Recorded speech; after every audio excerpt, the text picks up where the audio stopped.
So, hey guys, it's me, your future educator, Nerlisa Tumakin at your service, man. So, bang. To be honest, mag-review ako ngayon kasi we have an exam for tomorrow.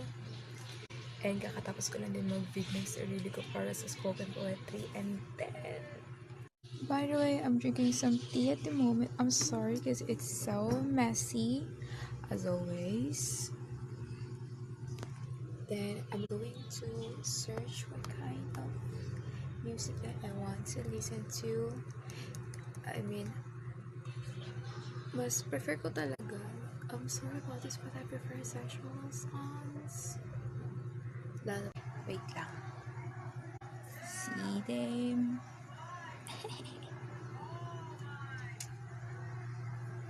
But yeah, enjoy watching, baby.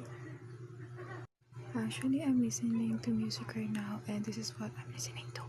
But you can hear it kasi naka-earphone lang ako. But yeah, enjoy.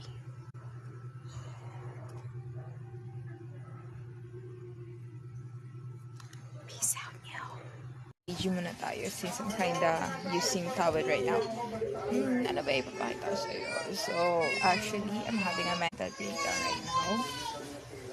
Kasi I don't have a good connections with my parents and that's effect. Pero may times naman na maganda rin yung paikitungo ko sa kanila. And look.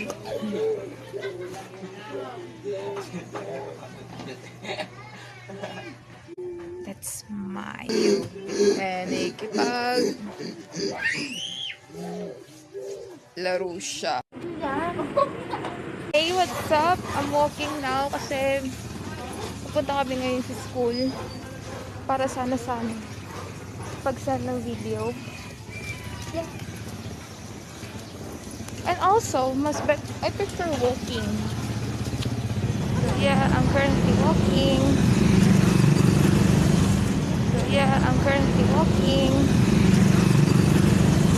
I'm actually at the Lower Pikutan now.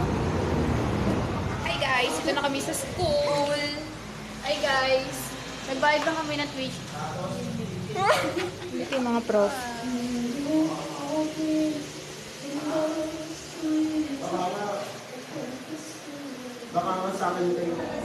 So bali nandito kami ngayon sa Mang Inasal. Ito na sila. Hi, what's up? Kasama mo naman kami sa vlog. Kasama na nga kayo eh. Yan ang mga tabi na. Hi! Kain tayo! Kain tayo, guys! Hi!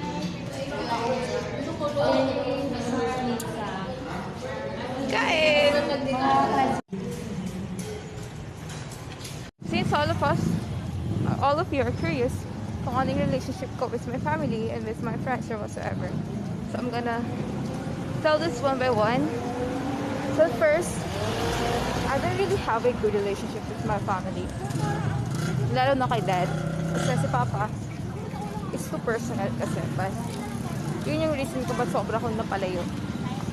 Yung mom naman is kinakausapin niya ako pag nakabagod na pag. Wait lang.